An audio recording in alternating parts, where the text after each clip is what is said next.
In 1983, Apple launched a computer that was supposed to change the world. It boasted a graphical user interface, a mouse, and groundbreaking innovations that we now take for granted. But instead of soaring to success, it plummeted into obscurity, leaving behind a trail of mystery and unanswered questions. What really happened to the Apple Lisa? And why does its failure still echo through the halls of Silicon Valley decades after its demise? To truly understand the enigma of the Apple Lisa, we need to transport ourselves back to the dawn of the personal computing era. The late 1970s and early 1980s were a time of frenetic innovation, a wild west of circuits and code. Personal computers, while gaining traction, were still largely text-based machines. Command lines and cryptic prompts were the norm, understood only by a select few technophiles. Computing was a barrier, not a bridge. But within Apple, a different vision was brewing, a revolutionary idea born from a clandestine visit to Xerox PARC, the legendary research center where the graphical user interface, GUI, was first conceived. Steve Jobs, Apple's co-founder, famously saw this future of computing during a tour arranged in exchange for Apple stock options. He was mesmerized by the ease, the intuitiveness, the sheer humanity of direct manipulation on a screen. This wasn't just a new way to interact with a computer. It was a paradigm shift. Thus, the Lisa project was born, named controversially, after Jobs' estranged daughter, Lisa Brennan Jobs. It was envisioned as a computer for everyone, a machine so simple and engaging that even a business executive, unfamiliar with programming languages, could use it effectively. Apple poured immense resources into Lisa, gathering some of its brightest minds and setting an incredibly ambitious goal: to bring the graphical user interface, complete with icons, windows, and that revolutionary mouse, to the masses. They were building not just a computer, but an entirely new computing experience, a stark contrast to the arcane systems dominating the market. The stakes were astronomically high, and the internal pressure was immense, especially with another equally ambitious project, the Macintosh, brewing concurrently within Apple, a project that would eventually become Jobs' main focus after his dramatic exit from the Lisa team. But the path to revolution is rarely smooth, and Lisa's journey was marred by internal strife, technological hurdles, and a relentless pursuit of perfection that bordered on obsession. The development process was notoriously protracted, taking over 4 years and costing an astronomical sum, an estimated $50 million, a staggering figure for the time. This wasn't merely a delay, it was a bleeding out of resources.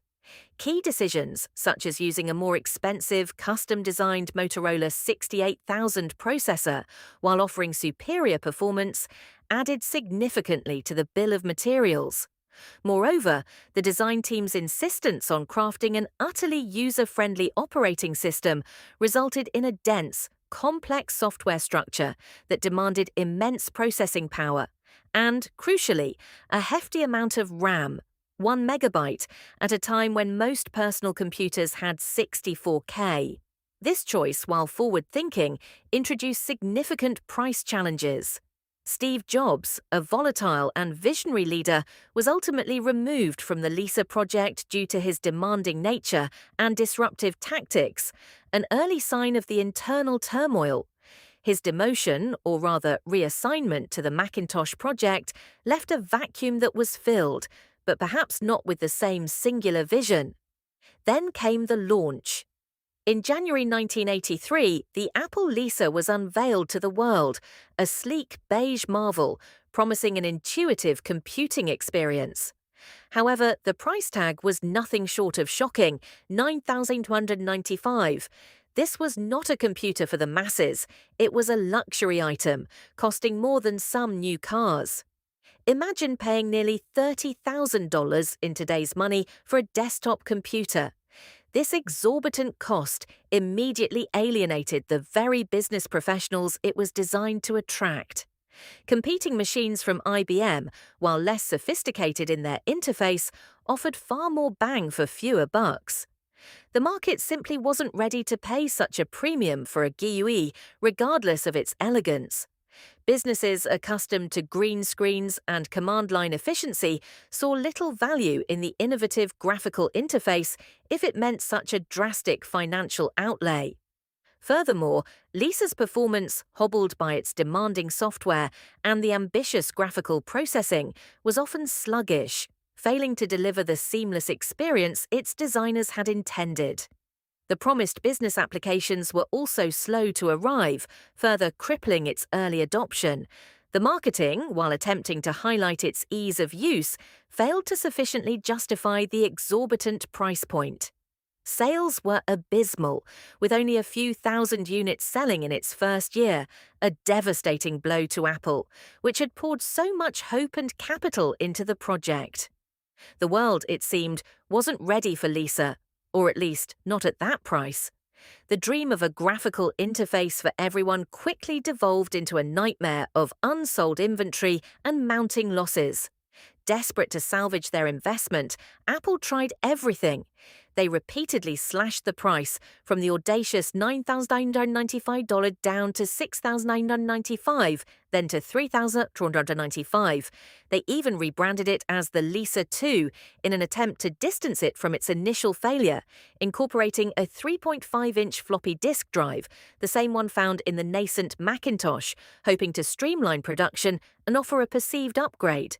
They even released the Lisa as the Macintosh XL for a brief period, an internal admission that the Macintosh, Jobs' other project, was the true heir to Apple's GUI ambition. This was a Hail Mary pass, an attempt to leverage the brand recognition and burgeoning excitement around the much cheaper Macintosh. But it was too little, too late. The damage was done. The reputation of being an expensive, underpowered, and fundamentally flawed machine had already crystallized in the public consciousness. Businesses, once burned, were unlikely to give it a second chance, especially with the impending arrival of the Macintosh, which promised a similar graphical experience at less than a third of the cost. The writing was on the wall. In 1985, just 2 years after its grand unveiling, Apple officially pulled the plug on the Lisa. Production ceased, and remaining inventory was discounted or, in a frankly astonishing move, simply buried. Thousands of unsold Lisa machines were reportedly interred in a landfill in Logan, Utah, a silent, stark monument to a technological dream that died prematurely. This was not just a product failure, it was a corporate humiliation. The sheer scale of the waste, the abrupt interment of cutting-edge technology, remains a chilling footnote in computing history. The irony is almost unbearable. The Macintosh, which inherited so much of Lisa's DNA, its operating system concepts, its mouse, its dedication to ease of use, went on to become a runaway success, catapulting Apple into a new era of dominance. The very innovations that made Lisa groundbreaking were vindicated, just not on Lisa itself. So, what is the Apple Lisa's true legacy? It certainly wasn't a commercial triumph. It was a catastrophic failure in terms of sales and market impact. Yet, to dismiss it as merely a flop would be to ignore its profound and undeniable influence. The Lisa was, in many ways, a technological marvel, groundbreaking in its ambition and execution. It was too early, too expensive, and perhaps too perfect for its time. It dared to imagine a future where computers were intuitive tools for creative expression, not just calculating machines for engineers. The graphical user interface, the mouse, the concept of cut and paste, the desktop metaphor, these were all pioneered or significantly refined on the Lisa. These innovations, once considered luxurious novelties, became the bedrock of modern computing. Every time you click an icon, drag a file, or navigate a window on your computer today, you are experiencing the direct legacy of the Apple Lisa. Its failure was not a failure of vision, but a failure of market timing and pricing strategy. It paved the way for the Macintosh, and subsequently for every GUI-based operating system that followed, from Windows to Mac OS. It proved that a humanized approach to computing was not just a niche idea, but the inevitable future. The Lisa reminds us that groundbreaking innovation often comes at a steep price, both financially and reputationally.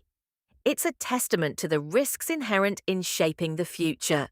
It was the computer that tried to leapfrog an entire generation of technology and, in doing so, stumbled. But its stumble was merely a precursor to a sprint that would redefine an industry. Its ghost still whispers through every click and drag, a cautionary tale of being too far ahead, but also a silent testament to a vision that, ultimately, triumphed. If you want more mysteries like this, the next video explores the forgotten prototypes that almost changed the gaming landscape forever.